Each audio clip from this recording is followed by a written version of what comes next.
Salve, salve, pessoa querida! Saudações biológicas! Professor Túlio Bastos vindo mais uma vez do lado de cá desta pequena tela do seu smartphone ou da telinha do seu computador, da sua Smart TV. Chegamos ao nosso 20º vídeo, onde nós iremos concluir o aparelho cardiovascular ou sistema circulatório. Então roda a vinheta que a gente volta aí para falar sobre o circuito sanguíneo humano e um pouco mais sobre o sangue e concluir essa parte tão importante para o Enem. Simbora!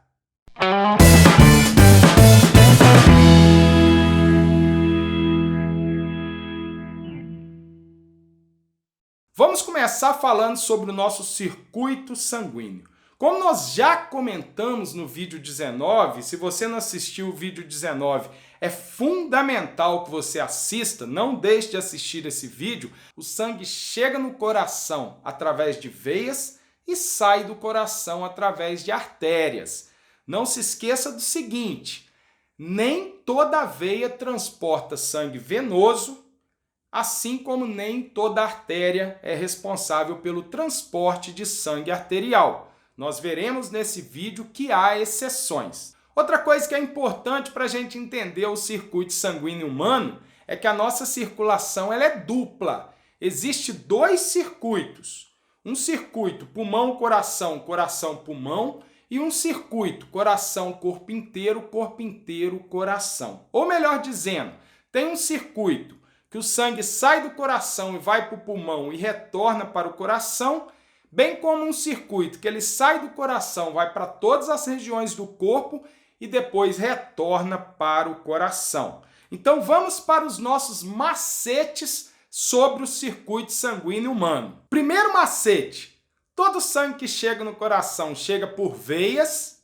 todo sangue que sai do coração sai por artéria. O sangue que chega no coração chega submetido a uma pressão mais baixa e o sangue que sai do coração sai submetido a uma pressão mais elevada. Por isso que nós comentamos no vídeo passado que as veias são vasos que levam o sangue para o coração submetido a uma menor pressão. Por isso que elas são vasos de grande calibre. Já as artérias, elas são vasos que levam o sangue do coração para outras partes do corpo no momento que o coração, que os ventrículos cardíacos sofrem sístole. Então elas são vasos de pequeno calibre, de parede mais grossa, uma vez que transportam sangue submetido a um maior valor de pressão. Por isso que quando a gente vai aferir o valor de pressão, usando aquele aparelhinho, tá lembrado o nome daquele aparelho? Esfigmomanômetro. Esse é o aparelho que a gente usa para aferir a pressão e a gente sempre que vai aferir a nossa pressão arterial, a gente encontra dois valores de pressão. O valor maior, que em média no brasileiro seria 120 milímetros de mercúrio, e a gente simplifica e fala o valor 12, é referente ao valor da sístole ventricular. E o valor menor, que no brasileiro o valor médio seria de 80 milímetros de mercúrio, que a gente simplifica e fala 8, né? Daí a pressão 12 por 8, esse valor menor de 80 milímetros de mercúrio, simplificando o valor 8, seria o valor da diástole ventricular esquerda. Sístole ventricular esquerda, que o sangue sai para todo o corpo, é o valor maior, que seria 120 milímetros de Hg ou 12, e diástole ventricular esquerda é o valor menor, que seria o valor de 80 milímetros de Hg ou 80 milímetros de mercúrio, que seria o valor 8. Outro macete, pelo lado esquerdo do coração só circula sangue arterial. Pelo lado direito só circula sangue venoso. Então vamos lá. Os vasos que levam o sangue do pulmão para o coração, eles sempre são chamados de vasos pulmonares. Seria a veia pulmonar e a artéria pulmonar. Os vasos que levam o sangue do corpo inteiro para o coração e vice-versa seriam os dois maiores vasos do nosso corpo, a artéria aorta e as veias cava. Mas vamos tranquilo aí para a gente poder entender beleza o circuito. Começando com o sangue que sai oxigenado, sangue arterial que vai do pulmão para o coração. Como no lado esquerdo circula sangue arterial, ele vai para o átrio esquerdo. Então, outro macete, todo sangue que chega no coração chega nos átrios. E todo sangue que sai do coração sai dos ventrículos. Ele chega do pulmão para o coração no átrio esquerdo pelas veias pulmonares. Está saindo do pulmão e está chegando. Então é uma veia. Se ela está saindo do pulmão, é uma veia pulmonar. Aí no momento da sístole atrial esquerda, o sangue é bombeado para o ventrículo esquerdo, passando pela válvula mitral ou bicúspide. Então, do lado esquerdo, a válvula que liga o átrio esquerdo ao ventrículo esquerdo é chamada válvula mitral ou bicúspide. Daí, no momento da sístole ventricular esquerda, o sangue vai para o corpo inteiro através da maior artéria do nosso corpo, que é a artéria aorta. Chegando nos diferentes tecidos do nosso corpo, o sangue se transformará de sangue arterial para sangue venoso, e agora ele retorna para o lado direito, especificamente para o átrio direito, vindo pelas veias cava. Por que veias cava? Porque tem a veia cava superior, que transporta o sangue da porção superior do corpo para o átrio direito, e tem a veia cava inferior, que transporta o sangue da porção inferior do nosso corpo também para o átrio direito.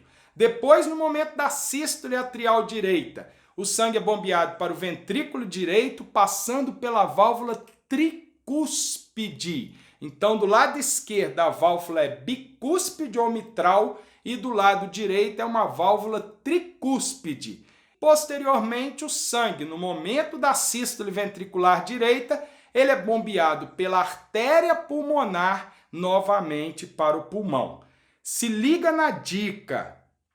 Os vasos da circulação pulmonar, também chamada de pequena circulação, que seria as veias pulmonares e as artérias pulmonares, são exceções. Você ficou ligado nisso daí? As veias pulmonares transportam sangue arterial e não sangue venoso do pulmão para o átrio esquerdo do coração.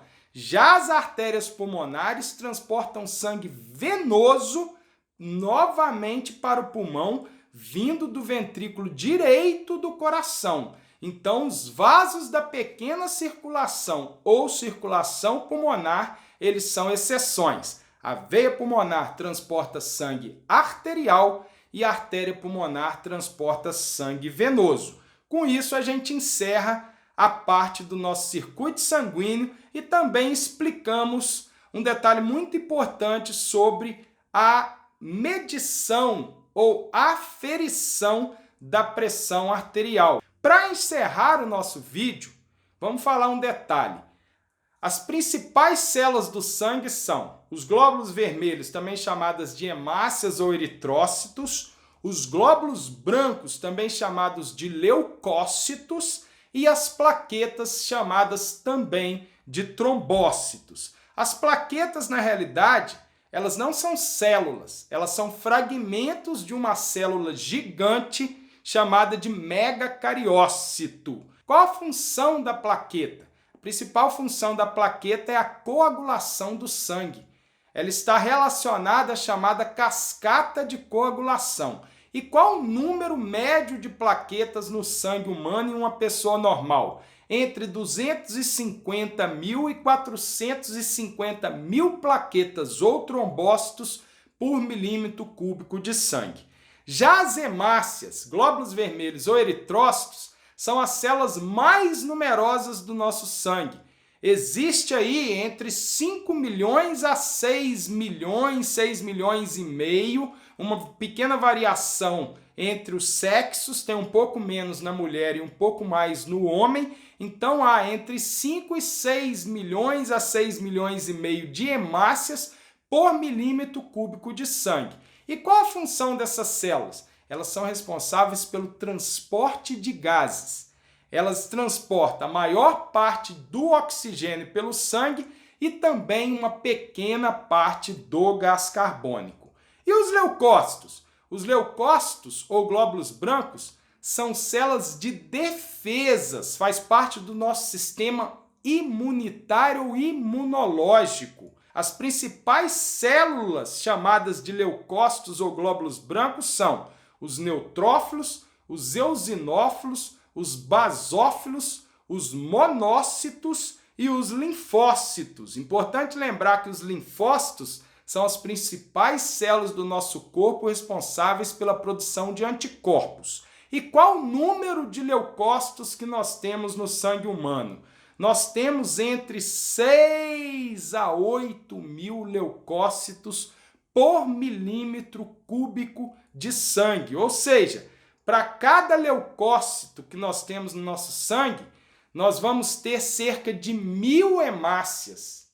Para cada 1000 hemácias que nós temos no sangue, nós vamos encontrar um glóbulo branco ou leucócito. Eu espero que esse vídeo possa realmente tirar e esclarecer uma série de dúvidas suas sobre o nosso sistema cardiovascular. Se você ainda não se inscreveu em nosso canal, dá essa força pra gente, se inscreve no nosso canal, clica no sininho para receber as notificações dos próximos vídeos da nossa Super Revisão Enem 2019, bem como dos demais conteúdos do nosso canal.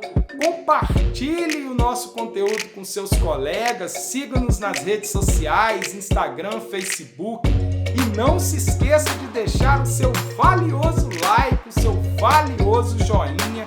Eu aproveito para agradecer mais uma vez pela sua audiência em nosso canal, desejar excelente estudo e um ótimo aprendizado para você. Um grande abraço, valeu!